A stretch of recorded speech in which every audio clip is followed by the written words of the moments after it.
Hello, welcome back. ഇന്ന് day 2 ആണ്. Big ബോസിൽ ടാസ്ക് ഒക്കെ തുടങ്ങും മുമ്പ് ഡാൻസ് ഒക്കെ കഴിഞ്ഞ് അനുമോളും അഭിലാഷും തമ്മിൽ വഴക്കുണ്ടാകുന്നു. ഗുഡ് മോർണിംഗ് പറയുന്നതിൻ്റെ പേരിലാണ് ഈ വഴക്ക് നടക്കുന്നത്. ഇതിൻ്റെ ഇടയിലേക്ക് അപ്പാനി ശരത്ത് കയറി ഇടപെടുന്നുണ്ട്. ബിഗ് ബോസിലേക്ക് കരയില്ലെന്ന് പറഞ്ഞു വന്ന അനുമോളെ കരയിപ്പിക്കുക എന്ന് ടാർഗറ്റ് ചെയ്താണ് ഷാനവാസ്. അങ്ങനെ അവസാനം അവൾ കരയുകയാണ്. ഒരു പെടലി വേദനയുടെ പേരിൽ തുടങ്ങി ഡോക്ടർമാരെക്കുറിച്ച് ഡോക്ടർമാർ പൈസ കിട്ടാൻ വേണ്ടി ഇരിക്കുകയാണ് എന്ന് അനുമോൾ പറഞ്ഞു എന്നത് പറഞ്ഞാണ് മിസ്ലീഡ് ചെയ്തത്. അങ്ങനെ ഇന്ന് ശരിക്കും അനുമോൾ കരയാനുണ്ടായ കാരണം ഇതാണ്. പിന്നീട് ബിഗ് ബോസ് പറയുന്നു, ഇന്ന് എന്താണ് ഇവിടെ സംഭവിച്ചതെന്ന് എനിക്കൊന്നും മനസ്സിലാകുന്നില്ല. എല്ലാവരും പറയുന്നു ബിഗ് ബോസ് സ്ക്രിപ്റ്റഡ് ആണെന്ന്.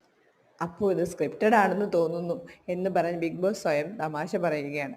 അങ്ങനെ രാവിലെ നടന്നതൊക്കെ ഒന്ന് റീക്രിയേറ്റ് ചെയ്യാൻ ബിഗ് ബോസ് പറയുന്നു. അത് വീണ്ടും വഴക്കിന് കാരണമാകുന്നു. ഇവിടെ പണിപ്പുര ടാസ്ക് നടക്കുകയാണ്. പിന്നീട് ഇതുവഴി പോയിന്റ്സ് കിട്ടുന്നതാണ്. ഈ തിരക്കിനിടയിലും ടാസ്കിനുള്ള പ്രിപ്പറേഷൻ നടക്കുന്നുണ്ട്. ജിസേലിന് മലയാളം വ്യക്തമായി അറിയില്ലെന്നാണ് പറയുന്നത്. അങ്ങനെ ജിസേലിന്റെ മലയാളത്തെ പറ്റി ഒരു ഡിസ്കഷൻ അവിടെ ഉണ്ടാകുന്നുണ്ട്. ഇവിടെ രണ്ട് സുന്ദരികൾ തമ്മിൽ വഴക്കാണ് കേട്ടോ. അനുമോളും ജിസേലും തമ്മിൽ ഒരു ചൂലിന്റെ പേരിലാണ് കേട്ടോ. ചൂലിന്റെ പേരിൽ മീൻസ് ചൂല് കൊണ്ട് എങ്ങനെ വൃത്തിയാക്കാം. അങ്ങനെ രണ്ടുപേരും അവരുടേതായ രീതിയിലേക്ക് എക്സ്പ്ലനേഷൻ കൊടുക്കുകയാണ്. അവർ നന്നായിട്ട്, അതായത് സ്ട്രോങ്ലി അവർ പരസ്പരം ആർഗ്യൂം ചെയ്യുന്നുണ്ട്. ശരിക്കും ഇന്നത്തെ എന്റർടൈൻമെന്റ് ഈ സീൻ തന്നെയാണ് കേട്ടോ. അപ്പോഴാണ് ആദ്യത്തെ പട്ടി കുരയ്ക്കുന്ന സൗണ്ട് കേട്ട് എല്ലാവരും ഞെട്ടിയത്. ഇന്ന് പട്ടി കുരപ്പിക്കാൻ കാരണമുണ്ടായത് ബീൻസിയാണ് കേട്ടോ. ബീൻസി അവിടെ നിന്ന് ഉറങ്ങിപ്പോയി. അതിനുശേഷം ഷാനവാസ് ജിസേലിനോട് മാന്യമായ വസ്ത്രം ധരിക്കണമെന്നും ഇത് കേരള സമൂഹം കാണുന്ന ഒരു ഷോ ആണെന്നും പറയുകയാണ്.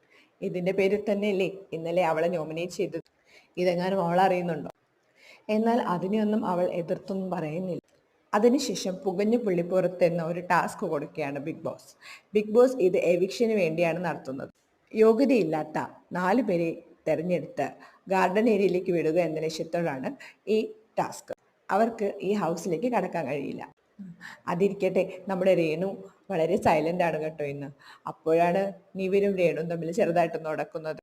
നിവിൻ പറയുന്നത് രേണുവിന്റെ മുഖം കണ്ടാൽ ഒരയ്ക്കാൻ തോന്നുമെന്നാണ്. അത് കേട്ടതോടെ രേണുവിന്റെ ടെമ്പർ തെറ്റി കഴിച്ചു. എങ്കിൽ പിന്നെ നീ ഒന്ന് ഉരയ്ക്ക്, നീ തന്നെ ഉരയ്ക്കണം, ഉരച്ചാലേ എനിക്ക് സമാധാനമാവുള്ളൂ എന്നുള്ള രീതിയിൽ രേണു അങ്ങോട്ടേക്ക് ചെന്ന് കയറുകയാണ്.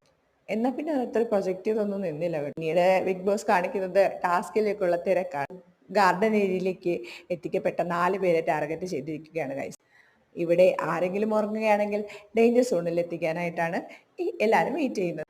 അപ്പോൾ എല്ലാവരും പുതിയ അപ്ഡേറ്റ്സിനായി എൻ്റെ ചാനൽ സബ്സ്ക്രൈബ് ചെയ്യണേ, മറക്കല്ലേ. അതുവരെ ബൈ.